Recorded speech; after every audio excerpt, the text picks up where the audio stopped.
In this video, what we want to discuss is issues pertaining to probation. We need to understand what is probation and what are circumstances probation is applicable.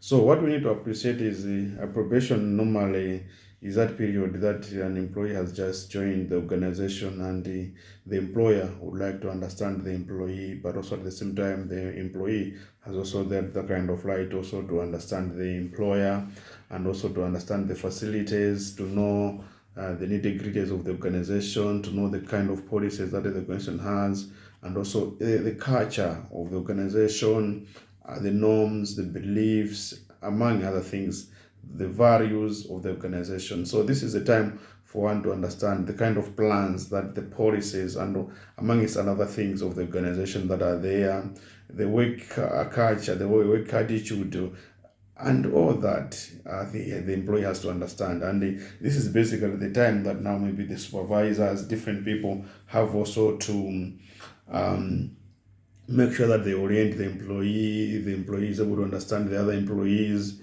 Yeah, there's some kind of understanding each other between the employee, the employer, and also the employee, and also the other employees. So it's the employee is trying to settle down. Yeah, he's trying to settle down within the organization. So this is the most important period between an employee. And what we need to know that is, if your probation is not properly managed, an employee can leave in the organization. So I think what we need to appreciate is an employee has got there's a high probability that the employee is going to leave uh, the few months, the few years they are in the organization. It's very difficult for one to leave after maybe I served the organization for 5 years or more years. It becomes not easy, but you might find that the people who have resigned in the organization, they are the most recently joined employees compared to those people who joined way back. Yeah, so during the probation, you might find that there are high probability of resignations and among other things, frustrations, because the employee tend now to compare where he was compared to where he is now. So he start comparing himself and among his other things and all that. So we need to appreciate to say, how do we manage the probation of your employees within the organization? And one thing that we need to be able to appreciate is also to say, do you have the terms and conditions of service of the organization, for example? So if you have got the terms and conditions of service of the organization, the terms and conditions of service have to provide some kind of period for one, for how long can an employee be on probation. The Employment Act in Malawi doesn't provide the period that one can be on probation, but it is saying one cannot be on probation beyond 1 year or beyond 12 months. So an employee can be on probation for 1 month, 2 months, 3 months, 4 months, 6 months, up to 1 year. The maximum period that one can be on probation is 1 year. So whether some employers will choose 6 months, some employers will choose 3 months. It all depends on what is in the terms and conditions or in the offer letter, or that the employee is offering, or in the contract that the employee has signed. And this is determined by the employer to say for how long should this employee be on probation. Even you can have different employees within the organization to have different periods of probation. I'll give you an example. Maybe CEO, directors can have 6 months, but maybe a driver, office assistant would have a probation of 3 months. You're able to know within 3 months to say what kind of a person is this one and all that. So what is important for us to also to appreciate is to say this is a time where you want to validate whatever was said during interviews, but also what is in the CV. Sometimes what is in the CV and what someone has explained during the interviews, no matter how smart he was, you might find whatever is happening on the ground when it comes to the job, the practical side of the job is doing contrary to what he was stated in his CV, but also what he had explained during the interviews. There are people who are just good at talking, but they are not able to do the job. So that's one thing we should also be able to appreciate, to say during probation you're able to know whether that person is really the right person for the job. So we say job fit. Is this person job fit? We look at that kind of, we use that time to see. And in the event that the person maybe is not performing, then the probation can be extended. But also, when you are extending the probation, you should be able to engage the employee. We're extending the probation because of ABCD. So that's what is very, very, very important for us to appreciate, is to say, at the start of the probation, do you have some KPIs, the key performance indicators that you had agreed with that particular employee, to say, in the first 3 months, I want you to do A, B, C, D. In the second 3 months, I want you to do A, B, C, D. So, because from the KPIs, we're able to say, to assess whether the employee has performed or has not performed. On the understanding to say, has he achieved what you wanted him to achieve? For example, you have just recruited an HR manager, and it's a new organization, you don't have any policy. You can say, okay, well, your first task is to come up with a training plan or a training policy for the organization. We want a disciplinary policy for the organization. We want to put up systems in place. So if he's putting up the systems in place, we're able to give each other targets to say, we want you to be able to do these things by such a date. So that's what we are trying to say when we talk about, to say, the importance of probation. You want to understand the employee is able to do what you are supposed to do, and also, but you can only determine whether someone has failed at the end of the 6 months or the 3 months, if what you had agreed that he should be able to achieve, he has failed to achieve. And in terms of the probation stating, to say, can be up to 12 months, is stated in section 22, subsection 1 of the Employment Act. It's clear to say that one can be able to be on probation up to a maximum of 12 months. Beyond the 12 months, the assumption is that the employee has been confirmed in the employment. And what we need to appreciate is, during probation, there is no notice that is required. The employer, if he is to terminate the employee, there is no need for notice. Even the employee, if he is to leave the organization, there is no notice.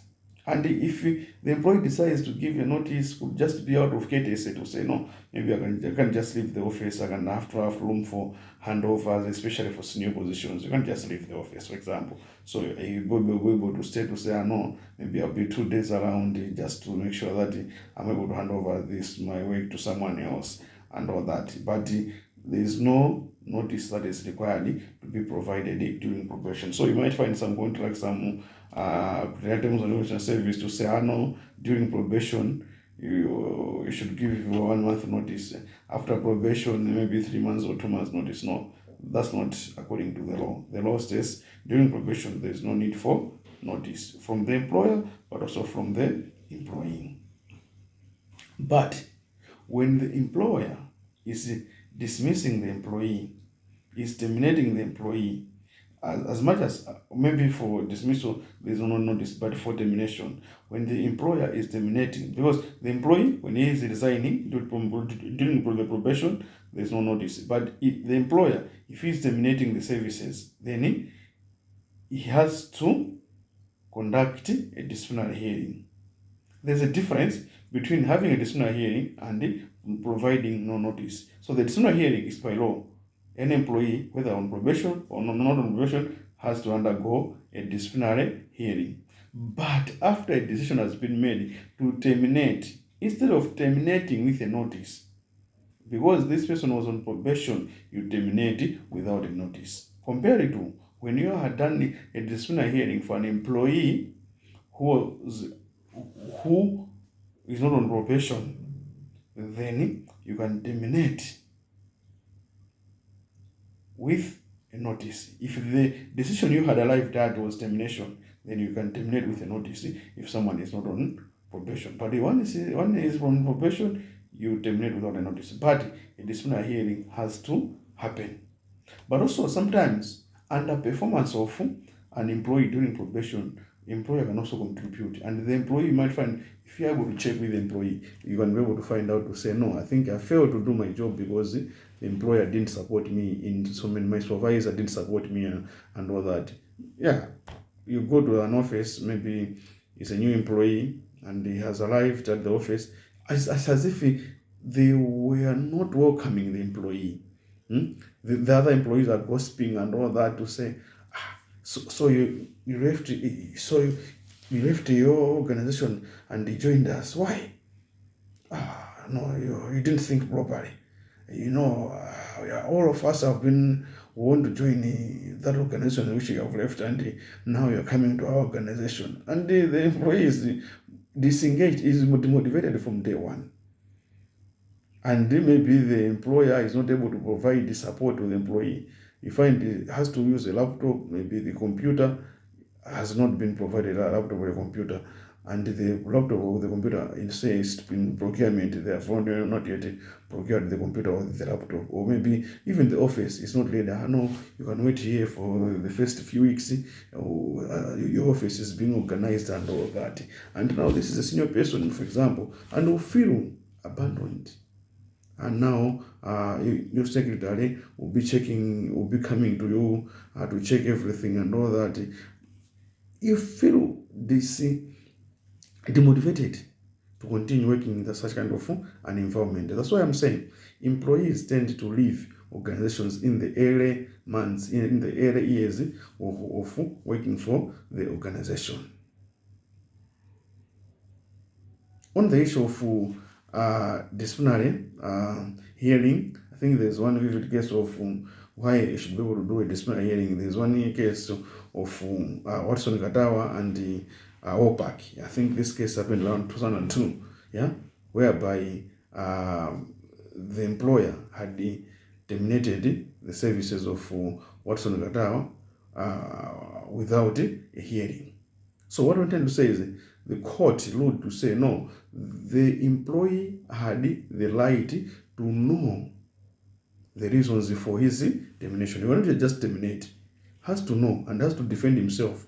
To say no, I think the allegation, because whatever you can conclude is these allegations, the employee has to justify them, has to defend himself to those, and this is under section 57 of the Employment Act 1 and 2, section 57. It is clear to say the employee has the right to defend himself or to state his case, to say no, maybe I did this because of ABCD. It's not like he was wrong, or maybe you got the report was wrong. It was just out of malicious damage, but the employee never did that particular thing. So this is some of the things that we should also be able to appreciate when people are on probation. So if he goes to court, he can be able to say, no, I was terminated without a notice and without a disciplinary hearing. So as much as you should be able to terminate without a notice, but they are not saying that you should not do a disciplinary hearing. Disciplinary hearing has to happen. Because, and it shouldn't go to a disciplinary hearing with a decision already been made, because these are allegations and you need to hear the person to say what his side of the story. And also, one of the things that we need to appreciate is once an employee has joined an organization, he is entitled, let's say, to annual leave, is entitled to pension, is entitled to medical schemes, for example, is entitled to any other benefit, whether it's a motor vehicle, housing allowance, school fees for kids. There are certain employers who holds this kind of benefits to an employee just because he's on probation. That's wrong. The law is silent on whether you can be able to hold such kind of things or not. But what I'm trying to say is, if you have offered someone a salary and other benefits, offer him from day one. Because that is what is going to motivate the person to work hard also within the organization. So you have recruited the person from day one. So it's like you are not sure. You're not sure about the person, and now you're saying, no, we're only provide these other things after probation. But the kind of support that you have provided to the employee from day one is what is going to motivate that particular person to work hard. For example, someone is coming from an organization that was not paying school fees, and the moment he has joined, the family will see the change that now the school fees is being paid by the new employer. But now you wait to say, no, I want to do this after probation, and now the family is like, so why have we gone there? No, wait for 6 months, then they extend for another 4 months, and you're like, I thought 6 months has come to an end. I know they extended my probation because of performance and all that. So what we're trying to say is offer all the benefits from day one, and this is going to motivate the employee. Assuming, for example, if you have promoted someone from within the organization, would we wait to provide other benefits? Uh, because these are different positions. You might say no, he is before, but sometimes you might find that someone was an accountant and you have promoted him to a finance director. You might find that as a finance director, he's not performing. And what I'm trying to say is you have recruited a new finance director who has joined but was working within some organization, and there are some entitlements, benefits. Are you going to hold those benefits? No, you will not hold it, because the moment he has assumed the office, he has to have all those benefits. But if you decide now to say no, you have the KPIs and all that, you terminate the services based on performance to say no, you are not performing. So what is important also, which is lacking in many organizations, is whereby people being terminated because of performance. We just look at issues of misconduct and all that. That's a big problem that we have in this country, or even in many other countries. We look at misconducts as reasons for termination. We don't look at issues of performance. That's why organizations are going down. So it's always important to look also at the performance as a reason for termination. So this termination can happen anytime, whether during probation or after probation, regardless of how many years one has worked within the organization. If your sales are going down of the company, why should we keep the sales team? If you are losing court cases which are related to HR, and you are losing a lot of the cases, then it means the HR department is not effective. They have to go. In finance, there's a lot of misposting and all that. Why should we keep such kind of employees? Misprocurement. You have got the procurement in, but there's a lot of misprocurement. Projects are not being delivered on time. Why should we keep the project team? So these are some of the things that we should be able to assess the performance based on the KPIs and be able to make decisions based on the KPIs. But what is important for us to appreciate is, if an employee is entitled to annual leave, you should be able to provide that annual leave from day one. So the days should start accumulating from day one. Pension, if you are providing pension, which is provided by law, provide from day one. Medical aid, if you have got a medical aid, I think there's another video which I'm discussing discretionary and mandatorily benefits which are payable to employees. So if your employee, if your organization pays this discretionary benefit like a medical aid, provide from day one. Housing allowance, if you provide from day one. Salary, you don't have to provide lower salary. Provide that salary that is required for that particular position. Provide from day one. Okay, someone is a director of finance or a director of operations. I don't think you'll be saying, are you going to provide a salary of a lower grade then? Provide the grade, his grade, salary of his grade. He has joined as a director at that grade. Provide from day one. Not, you don't have to wait for probation. Whether there's death, provide all the death benefits from day one. Annual leave, if an employee is going for annual leave or during probation, allow him, provided you think to say, you can discuss to say, maybe it will affect your performance and all that and all. Yeah, but where there's need, there's a pressing issue, you can allow the employee, you can discuss, because he can apply. It's up to you to approve or not, giving reasons. Annual leave is not like someone can just apply and start off going. No, he needs to seek approval. So during probation, an employee can go for leave, depending on whether you have approved as an employer. Sick leave, yeah, everyone falls sick. One can go for. There is also issues of maternity leave. Yes, one can be on maternity during probation. There's no law that says to say if an employee is on probation, for example, Yeah, this is one also challenge that we have to say when an employee is pregnant, heavily pregnant, cannot be cannot be given a good performance during interviews. Those are some of the biases that we have. After delivery, can the employee continue working for the organization? We all know that pregnancy is not like for life. Pregnancy is for a period. But he has got, this employee has got the skills, she has got the skills.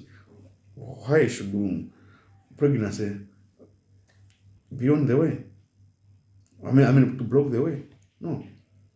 So people talk about issues of probation versus maternity leave and all that. Maybe they are forced to go on unpaid leave and all that. That's not right. You're supposed to support the employee, allow them to go for maternity leave. And maternity leave is by law. Paternity leave, let them go for paternity leave is provided by law. It doesn't say paternity leave can only be provided after certainly. It's within 3 years. So whether has just joined can go on maternity leave. But after this maternity leave, you can only go for another maternity leave after 3 years. That's what the law says. So on probation, these are some of the things that we should be able to consider when we're managing our employees. And also we as employees, these are some of the things that we should also be able to know. What are my rights? What are my obligations under probation? Employer, what are your rights? What are your obligations under probation? I hope you have enjoyed the video. Thank you. Look out for more YouTube videos. Thank you.